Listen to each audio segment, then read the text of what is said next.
ইয়া রাসূলুল্লাহ, ইয়া হাবিবাল্লাহ, শয়তানের ওয়াসওয়াসায় পড়ে আমি জিনা করেছি। জিনা করতে যাওয়ার ফলে আমার গর্ভে সন্তান এসে গেছে।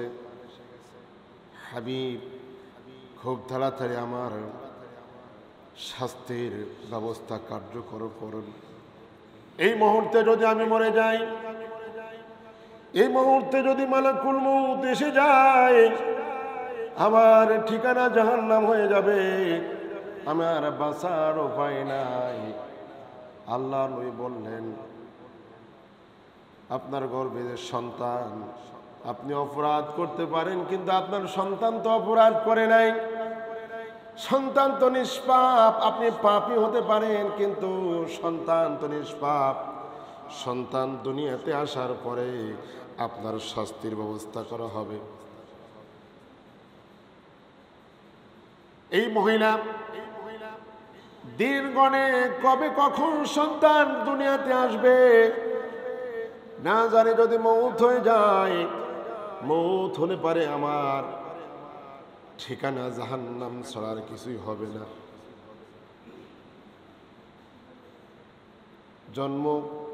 সন্তান জন্ম নিল। জন্মের পরে আল্লাহ রাসূলের নিকট আসলে, ইয়া রাসূলুল্লাহ, এই যে আমার সন্তান দুনিয়াতে এসেছে, দেরি করবেন না, তাড়াতাড়ি আপনার বিধান মোতাবেক আমার শাস্তির ব্যবস্থা কার্যকর করেন। আল্লাহ নবী বর্ণনা করলেন, সন্তানের হক মায়ের উপরে 2.5 বছর, 2 থেকে 2.5 বছর সন্তান লালন পালন করা লাগবে। অর্থাৎ তোমার বুকের দুধ পান করাতে হবে। সন্তানটা যখন স্বাভাবিকভাবে খাবার মুখে উঠায়া খাবার পরিবেশ তৈরি করতে পারবে, অর্থাৎ খাবার পরিবেশ যখন আপন আপন খাবার উত্তোলন করে যখন খাইতে পারবে, সেই দিন তোমার শাস্তির অর্থাৎ তোমার এই বিধান কার্যকর হবে। বাড়ি ফিরে গেলেন, ছটফট করেন, এই মুহূর্তে যদি আমার মউত হয়ে যায়, আমার বাঁচার উপায় নাই। আমি যদি এই মুহূর্তে মরে যায়, আমার ঠিকানা জাহান্নাম ছাড়া কোথায় হবে না। বাচ্চাটা যখন 2.5 বছর পার হয়ে গেল, সন্তানের হাতে রুটি ধরায় দিলেন। সন্তান হাত দিয়ে যখন মুখে রুটিটা নিয়ে খেতে শুরু করেছেন, বাচ্চার হাতে রুটি দিয়ে আল্লাহ নবীর কাছে চলে গেলেন। আল্লাহ নবীকে বলেন, হাবিব গো, এই যে সন্তানটা, আমার সন্তান নিজ হাতে খাবারটা মুখে উঠায় খাইতে শুরু করেছে। হাবিব, আপনি দেরি করবেন না। আল্লাহর নবী ওই মেয়েকে, ওই মহিলাকে মাজা পর্যন্ত গর্ত খনন করে এখানে মাটি দিয়ে পুঁতে চতুর্দিক থেকে পাথর নিক্ষেপ করার জন্য নির্দেশ করা হলো। সকলে পাথর নিক্ষেপ করছে। মহিলাটা বারবার আকাশের দিকে তাকিয়ে চিন্তা করতেছে, পাথর আমার বডিতে ক্ষতবিক্ষত হোক না কেন, কিন্তু আরশে আজিম থেকে কোনো ফায়সালা আসে নাকি? আমার গুনাহ মোচন হলো নাকি? আমি কি গুনাহ যে করেছি এখান থেকে আমি পরিত্রাণ পাইলাম নাকি? একজন সাহাবী পাথর নিক্ষেপ করতে গিয়ে শরীরে রক্ত ফিনকি দিয়ে তার শরীরের মধ্যে লেগেছে। ছুটে চলে গেলেন আল্লাহর নবীর কাছে, ইয়া রাসূলুল্লাহ, পাপী ব্যক্তির রক্ত আমার শরীরে লেগেছে, আপনি নির্দেশ যদি করেন আমি আমার এই বডির এই গোস্তটুকু কেটে ফেলে দিতে চাই, কারণ জেনাকারীর রক্ত আমার শরীরে লেগেছে।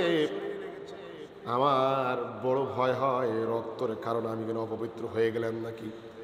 আল্লাহর নবী বললেন, ও সাহাবী, তোমরা হয়তো বুঝতে পারো নাই, তোমরা হয়তো জানতে পারো নাই, আমি আরশে আজিম থেকে লক্ষ্য করে দেখলাম এই মহিলার তওবা আল্লাহর কাছে এত প্রিয় হয়েছে, তার দুনিয়াতে জীবন থাকা অবস্থায় আল্লাহ রাব্বুল আলামিন তাকে জান্নাত হিসেবে কবুল করে নিয়েছে, তাকে মাফ করে দিয়েছেন, তাকে ক্ষমা করে দিয়েছেন। তাহলে একটা জিনা করার পরেও কেউ যদি সঠিকভাবে তওবা করতে পারে, আল্লাহ রাব্বুল আলামিন তাকে মাফ করার মতো আল্লাহ রাব্বুল আলামিন তাকে মাফ করে দিবেন, এটার নিশ্চয়তা কার কাছে? ওয়ালাইকুম ওয়া রাহমাতুল্লাহি ওয়া বারাকাতুহু।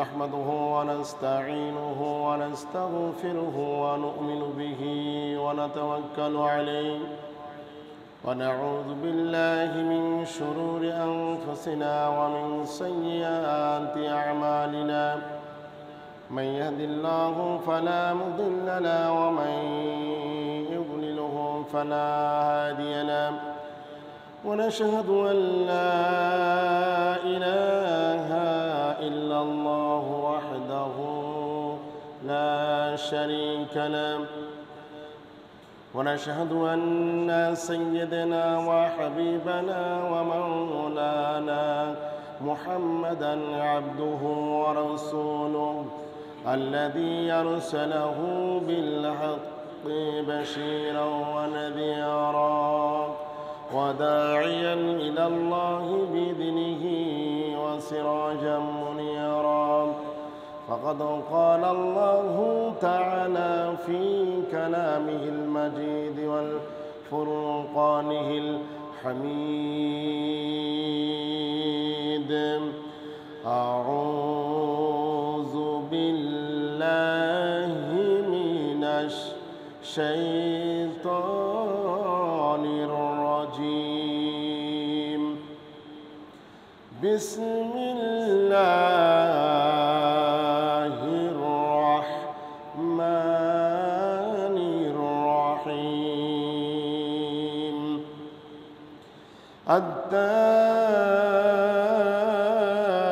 التائبون العابدون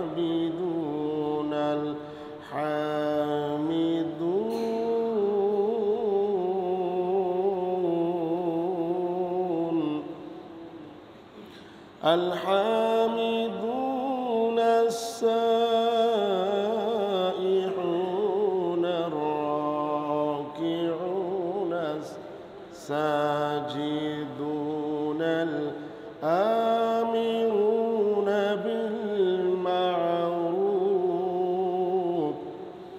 بالمعروف والنهون عن المنكر والحافظون لحدود الله وبشر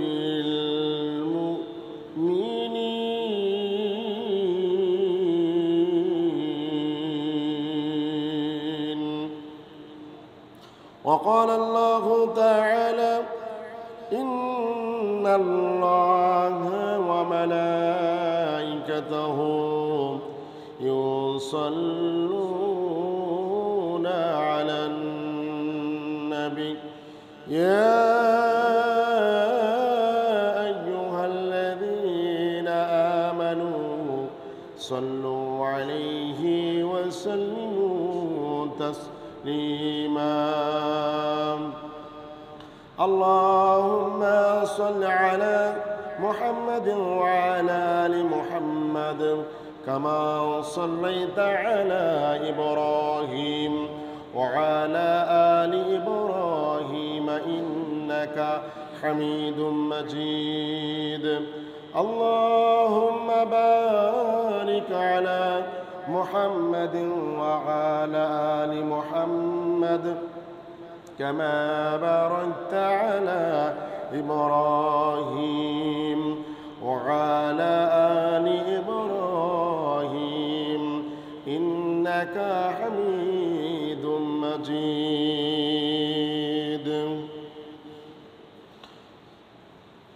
প্রশংসা একমাত্র রবের, যে আল্লাহ তাআলা আমাদেরকে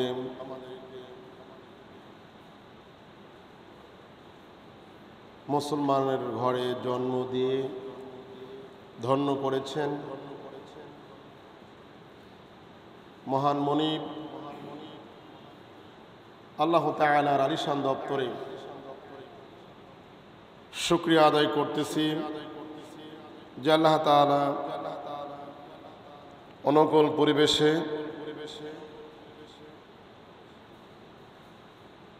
এখনো পর্যন্ত সুস্থ রেখেছেন, হায়াত দান করেছেন। ওই আল্লাহর শুকরিয়া সকলেই বলি আলহামদুলিল্লাহ। দরুদ ও সালাম মানবতার বন্ধু জনাবি মুহাম্মদুর রাসূলুল্লাহ সাল্লাল্লাহু আলাইহি ওয়াসাল্লামের প্রতি, যিনি শুয়ে আছেন সোনার মদিনায়। ছোট্ট দরুদ সকলেই বলি আল্লাহুম্মা সাল্লি আলা, আল্লাহুম্মা বারিক আলাইহি। মুআজ্জাজ মুহতারাম, সম্মানিত আমার প্রিয় ভাইরা,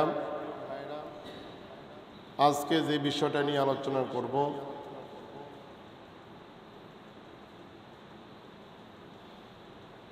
দশটি কাজ কেউ যদি করতে পারে, আল্লাহ রাব্বুল আলামিন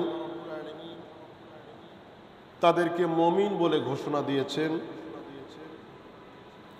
10টি কাজ, এই কাজগুলো খুবই সহজ এবং তা পালন করা অসম্ভব কিছুই নয়। আল্লাহ রাব্বুল আলামিন কোরআনুল কারীমের মধ্যে একটি সূরা সেট করে রেখেছেন। সূরাটির নাম হচ্ছে সূরা তওবা। তওবা নামক সূরার মধ্য থেকে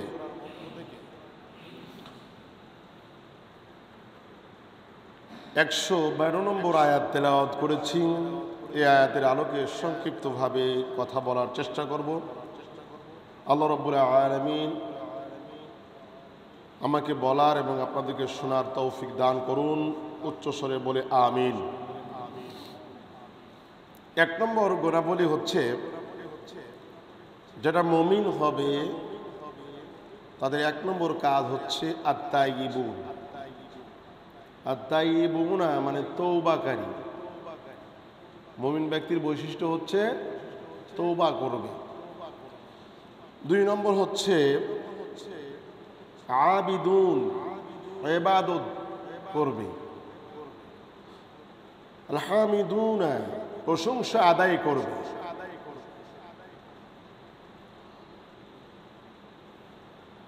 ওয়াসাইহুন, রোজা পালন করবে। আর রাকিউন, রুকু অথবা বিনয় হবে। আর সাজিদুন, সিজদা করবে। আল আমিরুনা বিল মা'রুফ, ভালো কাজের আদেশ করবে। আনাহু আনিল মুনকার, অন্যায় কাজ থেকে বিরত থাকবে। আল হাফিজুনা লিহুদুদিল্লাহ, আল্লাহ রাব্বুল আলামিন যে সীমারেখা দিয়েছেন তা সংরক্ষণ করবেন। ওয়াবাশশিরিল মুমিনিন, মুমিনদের জন্য শুভ সংবাদ আল্লাহ রাব্বুল আলামিন ঘোষণা করলেন।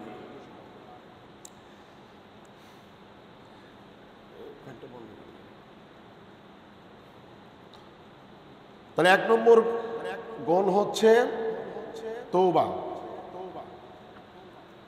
সম্মানিত ভাইরা, এমন কোনো মানুষ নাই যে তার দ্বারা গুনাহ হয় নাই। এমন কোনো ব্যক্তি নাই সে জীবনে গুনাহ করে নাই। তওবা করলে পারে আল্লাহ রাব্বুল আলামিন অধিক পরিমাণে খুশি হন। এত খুশি হন, বান্দা যদি তওবা করে, এর চাইতে বড় খুশির কথা আল্লাহর কাছে আর নাই। তওবাটা হচ্ছে এমন একটি বিষয়, কেউ যদি পাহাড় সমতুল্য অপরাধ করে, গুনাহ করে, যদি আল্লাহ রাব্বুল আলামিনের কাছে সারেন্ডার হতে পারা যায়, কেউ যদি সারেন্ডার হয়, পাহাড় সমতুল্য এই অপরাধ, এই গুনাহগুলো মোচন করে সেই পরিমাণে নেকি, সেই পরিমাণে সওয়াব আল্লাহ রাব্বুল আলামিন দান করে দেন। সুবহানাল্লাহ। তওবাটা হচ্ছে ফিরে আসা। তওবাটা হচ্ছে কি? পরিবর্তন করা, ফিরে আসা। খাস দিলে তওবা করতে হবে। আমি যেখানে যে অবস্থায় অবস্থান করছি, আমি যদি বুঝতে পারি এই কাজটা হচ্ছে শয়তানের, এই কাজ হচ্ছে পাপাচার, এটা হচ্ছে অশ্লীল, এটা হচ্ছে জাহান্নামমুখী অপরাধ, বুঝতে যদি আমি পারি, তৎক্ষণাৎ সিলিন্ডার হয়ে যদি ফিরে এসে রবের কাছে ধর্ণা দিতে পারি, রব বান্দাকে ক্ষমা করবে। এত রহমত, এত দয়া আল্লাহর কাছে। গোলাম যদি কোনো অপরাধ করে সারেন্ডার হয়ে যায়, আল্লাহ রাব্বুল আলামিন গোলামকে ক্ষমা করতে দেরি করেন না। আজকে লক্ষ্য করুন, 100টা মানুষ খুন, জিনার অপরাধ, ইতিহাস তো পাওয়া যায়। জিনা করার পরে আল্লাহ রাব্বুল আলামিন মাফ করেছেন, রাসূল আকরাম সাল্লাল্লাহু আলাইহি ওয়াসাল্লামের জীবনীতে তা পাওয়া যায়। জিনা করার পরে তিনি চিন্তা করলেন, আমার ঠিকানা ঠিক তো জাহান্নাম, এতে কোনো বাঁচার উপায় নাই। ছুটে চলে গেছেন দ্বীনের নবী মদিনাওয়ালা মুহাম্মদুর রাসূলুল্লাহ সাল্লাল্লাহু আলাইহি ওয়াসাল্লাম আল্লাহর কাছে। আমি আপনি যে জায়গায় যে অবস্থান করতেছি, যে জায়গায় অবস্থান করছি, ধরুন আমি এই মুহূর্তে যেই জায়গায় অবস্থান করছি, আমার দ্বারা সুদ, আমার দ্বারা ঘুষ, আমার দ্বারা জেনা, আমার দ্বারা ব্যভিচার, আমার দ্বারা অশ্লীল কথা, মানুষকে ঠকানো, মানুষকে কষ্ট দেওয়া, অন্যের হক নষ্ট করা, এমন কোনো পাপ নাই যে পাপ সংগঠিত হয় নাই। এখন এখান থেকে কেউ যদি মনে করে আমি জান্নাতে যাব, আল্লাহ তুমি আমার জান্নাত দাও, আল্লাহ তুমি আমার জান্নাত দাও, জান্নাত কি পাওয়া যাবে? না। এর উদাহরণটা মাঝে মধ্যে আমি দিয়ে থাকি। আপনি যাবেন রাজশাহীতে, উঠে আসেন চাপায়ের গাড়িতে। কোন গাড়িতে? চাপায়ের গাড়িতে। এখন গাড়ি যাচ্ছে কোন দিকে? চাপায়ের দিকে। আপনি যাবেন কোথায়? রাজশাহীতে। আমাদের গন্তব্যস্থল কোথায়? জান্নাত। কোথায়? জান্নাত। কিন্তু জান্নাতের গাড়িতে না উঠে আমরা আছি এখন শয়তানের রচিত গাড়িতে, অর্থাৎ শয়তান আমাকে আপনাকে ওই গাড়িতে উঠায় রাখছে যেই গাড়ি ডাইরেক্ট জাহান্নামে যাবে। এখন জাহান্নামের গাড়িতে উঠে যদি বক্তব্য দেন, দোয়া করেন, দোয়া কি কাজে লাগবে? কথা বলেন না কেন? সাফায়ের গাড়িতে উঠে বক্তব্য দিতে শুরু করেছেন, ভাইরা আমার, আমি যাব রাজশাহীতে, আমাকে নিয়ে যাচ্ছে চাপাই, আমি যাব রাজশাহীতে, আমাকে নিয়ে যাচ্ছে চাপাই। বক্তব্য দিচ্ছেন, গাড়ি কোথায় যাবে? কথা বলেন না কেন? চাপাই। বক্তব্য তো কাজ হলো না, বাসের মধ্যে দোয়া করতে শুরু করে দেয়, ভাইজান আমার জন্য দোয়া করে, আমিও দোয়া করতেছি, আল্লাহ যাব রাজশাহীতে, আমি যাচ্ছি চাপাই, ও আল্লাহ তাড়াতাড়ি আমারে তুমি রাজশাহীতে পৌঁছার ব্যবস্থা করে দাও। লোকজন সকলে বলছে আমিন। কি বলতেছে? আমি। দোয়া করতে করতে চোখের পানি ফেলে দোয়া করতেছে, এরপরেও গাড়ি কিন্তু রাজশাহীর দিকে যাচ্ছে না। বাসের দিনই সুপারভাইজার উনি এসে বলতেছে, হুজুর দোয়া করতেছেন কেন, বক্তব্য দিতেছেন কেন? দোয়া দিয়ে কাজ হবে না, বক্তব্য দিয়ে কাজ হবে না। আপনি দেরি করবেন না, তাড়াতাড়ি গাড়ি চেঞ্জ করে রাজশাহীর গাড়ি ধরেন, তবে আপনি রাজশাহীতে পৌঁছতে পারবেন। হুজুর বলল ঠিকই তো কথা। তাড়াতাড়ি ড্রাইভারকে বলল, ভাই ড্রাইভার আমারে তাড়াতাড়ি নামায়া দাও। নামায়া যখন রাজশাহীর গাড়ি ধরেছে, বলুন তো রাজশাহীর গাড়ি কি চাপায় যাবে না রাজশাহী যাবে? এই যে গাড়ি পরিবর্তন করা হলো, এটাই হচ্ছে তওবা। এটা কি? এটাই হচ্ছে তওবা।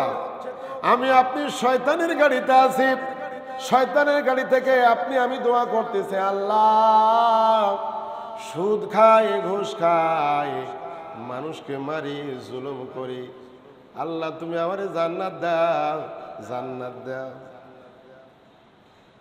আছি কোন গাড়িতে? শয়তানের গাড়িতে দোয়া করতেছি। আমার ঠিকানা কি জান্নাতে না শয়তান নেবে জাহান্নামে? জাহান্নামে। গাড়ি চেঞ্জ করতে হবে। গাড়ি চেঞ্জ করে যদি জান্নাতের গাড়িতে নিয়ে উঠতে পারি, তবে তো জান্নাতে যাইতে পারবো। কথা বলে ঠিক কিনা? গাড়ি চেঞ্জ করাটাই হচ্ছে তওবা। আমি যে জায়গায় যে অবস্থানে গুনাহ করেছি, ওখান থেকে ফিরিয়ে আল্লাহর কাছে সারেন্ডার হয়ে ফিরে আসতে হবে, পরিবর্তন হতে হবে। এর নাম হচ্ছে তওবা। আল্লাহ রাব্বুল আলামিন আমাদের সবাইকে যতগুলো অপরাধ করেছি ক্ষমা করে আল্লাহ যেন আমাদেরকে মাফ করে দেন, আল্লাহ আমাদের যেন ক্ষমা করে দেন, বলেন আমিন। 2 নম্বর বৈশিষ্ট্য, আল আবিদুন। মুমিন ব্যক্তি যিনি ইবাদত করবেন, তিনি ইবাদতটা হবে কার? আল্লাহ রাব্বুল আলামিন জানায় দিলেন, ওয়ামা খালাকতুল জিন্না ওয়াল ইনসা ইল্লা লিয়াবুদুন। মানুষ এবং জিন জাতিকে সৃষ্টি করার উদ্দেশ্য কেবলমাত্র শুধুমাত্র আমার ইবাদত করার জন্য। কার? আল্লাহর ইবাদত করার জন্য। তাহলে আল্লাহ বান্দাকে সৃষ্টি করেছেন, মানুষকে সৃষ্টি করেছেন, জিনকে সৃষ্টি করেছেন একমাত্র আল্লাহ দাসত্ব গোলামি করার জন্য। আমরা ইবাদত আনুষ্ঠানিকতা ইবাদত মনে করি। নামাজ একটা ইবাদত, রোজা একটা ইবাদত, এরপরে হচ্ছে হজ একটা ইবাদত, দান করা একটা ইবাদত। আনুষ্ঠানিকতার মধ্যে একটা ইবাদতের মধ্যে আমরা আমাদের চিন্তা চেতনা রয়েছে। কিন্তু আল্লাহ রাব্বুল আলামিন বলতেছেন যে গোলাম বান্দার প্রত্যেকটা কাজ, প্রত্যেকটা মুহূর্ত ইবাদত। সুবহানাল্লাহ বলি। প্রত্যেকটা কাজ কেমন করে? আপনি বাড়ি থেকে রওনা দিয়েছেন মসজিদের দিকে, ওযু করে যখন আপনি বাড়ি থেকে বের হওয়ার দোয়া আছে না, বিসমিল্লাহি তাওয়াক্কালতু আলাল্লাহ লা হাওলা ওয়ালা কুওয়াতা ইল্লা বিল্লাহ। বাড়ি থেকে রওনা মসজিদ পর্যন্ত আপনি আসলেন, এই যে কদম দিয়েছেন, ধাপ দিয়ে দিয়ে আসলেন, এই হাঁটাটাও ইবাদত। সুবহানাল্লাহ বলি। আপনি এখানে মসজিদের মধ্যে আনুষ্ঠানিকতা ইবাদত। মসজিদ থেকে যখন বের হচ্ছেন, বের হওয়ার দোয়া আছে না নাই? আছে। বের হওয়ার দোয়া পাঠ করে যখন বাড়িতে গেলেন, বাড়িতে যাওয়ার পরে বাড়িতে ঢোকার সময় আল্লাহর নবী শিক্ষা দিয়েছেন যে বাড়িতে যখন প্রবেশ করবা তখন দরজার সামনে দাঁড়িয়ে সালাম দিবা, আসসালামু আলাইকুম ইয়া আহলাল বাইত। কি বলতে বলেছেন? সালাম দিতে বলেছেন। বাড়িতে প্রবেশ করলেন, খেতে বসলেন, খাবার শুরুতেই আপনি যখন খাবারটা আসলো, তখন আপনার খাবার যখন শুরু করলেন, তখন বিসমিল্লাহি ওয়া আলা বারাকাতুহু। কত সুন্দর চমৎকার সিস্টেম। যতক্ষণ খাবার খাবেন ততক্ষণ ইবাদত। সুবহানাল্লাহ। খাবার শেষ বলবেন আলহামদুলিল্লাহ। এরপরে আপনি যখন একটু বিশ্রাম নেবেন, ঘুমের ঘরে যাবেন, তখন ঘুমানোর দোয়া আছে না নাই? আছে। আল্লাহুম্মা বিসমিকা আমুতু ওয়া আহইয়া, এ বলে যখন ডান দিক কাত হয়ে আপনি ঘুমাবেন, ঘুমটাও আল্লাহ রাব্বুল আলামিনের ইবাদতের মধ্যে গণ্য হয়ে যাবে। ঘুম থেকে জাগ্রত যখন আপনি হবেন, এটা দোয়া আছে না নাই? আলহামদুলিল্লাহিল্লাযী আযহাবা আনিনা, আলহামদুলিল্লাযী আহইয়ানা বা'দা মা আমাতানা ওয়া ইলাইহিন নুশুর। আছে না নাই? আছে। ঘুম থেকে উঠে যখন দোয়াটা পাঠ করলেন, এই ঘুমটা পুরো ইবাদতের মধ্যে আল্লাহ রাব্বুল আলামিন কবুল করে নিলেন। সুবহানাল্লাহ, সুবহানাল্লাহ। আপনি ঘুম থেকে উঠে মাঠে গেছেন কাজ করতে, আপনি মাঠে যাওয়ার পরে যখন কাজ শুরু করলেন, বিসমিল্লাহ বলে কাজ শুরু করলেন, বিসমিল্লাহ বলে কাজ শুরু করলেন, যখন কাজ শেষ হওয়া পর্যন্ত ইবাদত। সুবহানাল্লাহ। তাহলে কি ইবাদত করাটা খুবই কঠিন না সহজ? প্রত্যেকটা আল্লাহর হুকুম যদি পালন করতে পারি, প্রত্যেকটা কাজ, প্রত্যেকটি মুহূর্ত ইবাদতের মধ্যে কবুল করে নেবেন কে? জোরে বলেন কে? আল্লাহ। অতএব যেহেতু আল্লাহ রাব্বুল আলামিন আমাকে আপনাকে সৃষ্টি করেছেন তার ইবাদত করার জন্য, বিকল্প রাস্তা খুঁজলে বাঁচার উপায় নাই। এই যে বর্ষা মৌসুমে মাছ ধরা হয়, একটা যন্ত্র তৈরি করা হয়, বাঁশ খিলোল তৈরি করে পানি স্রোত যেদিকে যায় সেই জায়গায়, সেটার নাম হচ্ছে উজানি। ঠিক কি না? উজানি না? উজানি যিনি বানাইছেন তিনি লক্ষ্য উদ্দেশ্য কি? মাছ, মাছ খাওয়া। ঠিক না? একটা উজানি বানাতে গেলে পারে কষ্ট আছে না নাই? বেতি তোলো, তারপরে গাঁথুনি দাও, আবার এই উজানের মধ্যে গেট লক একটা মানে ঢুকবে, বাড়াইতে পারবে না, এরকম নতুন করে একটা গেট লক রাস্তা তৈরি করতে হবে, ঢুকবে বাড়াইতে পারবে না। সব চিন্তা চেতনা করেই লক্ষ্য উদ্দেশ্য মাছ ধরার জন্য বানাইছে উজানি। বৃষ্টি হয়েছে, বৃষ্টি সন্ধ্যাবেলা আপনি স্রোত যেই দিকে যাচ্ছে সেই জায়গায় আপনি উজানি রেখে এসেছেন, ফজর আজান হয়ে গেছে, আসসালাতু খায়রুম মিনান নাওম, সালাতের দিকে না এসে চিন্তা করতেছেন সারা রাত ঝিমঝিম বৃষ্টি হয়েছে, রিমঝিম বৃষ্টি, উজানির মধ্যে বুঝি অনেক মাছ পড়ে গেছে, চিন্তা শুধু মাছ, চিন্তা কি শুধু মাছ। আপনি ঠিক গেলেন উজানির নিকটে, যাওয়ার পরে উজানিটা সুন্দর করে যখন হাতে নিয়েছেন, অনেকগুলো ভার, আনন্দ, এত আনন্দ উল্লাসিত হয়ে বাড়িতে আসছে, আরে আমি উজানি বানাইছি, আমার লক্ষ্য উদ্দেশ্য হাসিল হয়ে গেছে, পড়া হয়ে গেছে, অনেকগুলো ভারী, তার মানে হলো উজানির মধ্যে অনেক মাছ পড়ে গেছে। বাড়িতে আসার পরে সন্তানদেরকে ডেকেছে, আসো কষ্ট করে উজানি বানাইলাম মাছ খাওয়ার জন্য, অনেকগুলো মাছ পড়েছে। পিছন দিকে খুলবে, লক্ষ্য করে দেখে উজানির মধ্যে একটাও মাছ নাই। কি নাই? একটাও মাছ নাই। মাছের প্রিয় বন্ধু, মাছ খাওয়ার প্রিয় বন্ধু, সাপের নাম কি? সাপ, ঢোড়া সাপ ঢুকে গেছে, ঢুকিয়ে দিয়ে সব মাছ খাইয়ে নিয়েছে। এখন বলুন তো উজানির মালিকের মন মানসিক অবস্থা কেমন? ঠান্ডা না গরম? গরম। পিছনের রাস্তা খুলে দিয়েছে, লম্বাটা লাঠি নিয়েছে, মাছ বেরিয়ে আয় না সাপ, এবারে সাপ বেরিয়ে আয়। আমি কষ্ট করে মাছ খাওয়ার জন্য উজানি বানাইলাম, মাছ পড়েছিল, তুই খেয়ে নিয়েছিস, উত্তম মাধ্যম শুরু করবে। ঠিক কিনা? না সাপকে খাইতে দিবে? খাইতে দিবে না। এখন সাপ যদি বলে যে উজানির মালিক তুমি কি সাইনবোর্ড দিয়েছ যে এখানে শুধু মাছই প্রবেশ করবে, সাপ প্রবেশ করতে পারবে না?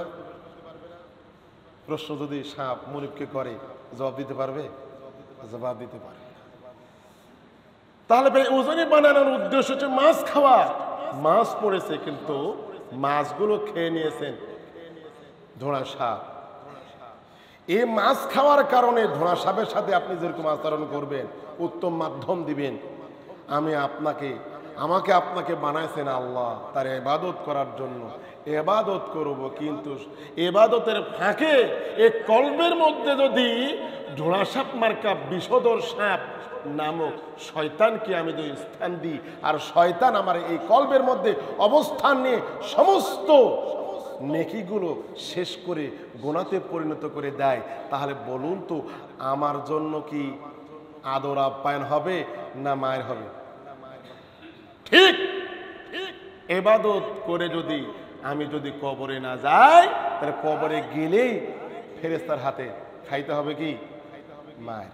অতএব ইবাদত করতে হবে কার? জোরে বলেন আল্লাহ। আল্লাহ আমাদের কবুল করুন, আল্লাহর ইবাদত সঠিকভাবে করার তৌফিক দান করে, বলেন আমিন। 3 নম্বর আল হামিদুন, প্রশংসা আদায় করতে হবে কার? জোরে বলেন আল্লাহর। কেন প্রশংসা আদায় করবেন? কেন? এটা জানার দরকার আছে না নাই? আছে। আল্লাহ যে আপনাকে আমাকে সুন্দর করে তৈরি করেছেন, এর জন্য প্রশংসা আদায় করার দরকার আছে না নাই? জোরে বলেন আছে না নাই? শুধুমাত্র একটি কথা বলি, যে কণ্ঠটা যদি আল্লাহ একই রকম করত, তাহলে অবস্থান ভালো হতো না খারাপ হতো? সব এলোমেলো হয়ে যেত। শুধু কণ্ঠের দিকে তাকাইলে এই প্রশংসা এমনিতেই জবান দিয়ে এসে যাবে যে আল্লাহ, কণ্ঠ এক এক মানুষের কণ্ঠ এক এক রকম, এক এক মানুষের চেহারা এক এক রকম, এক এক মানুষের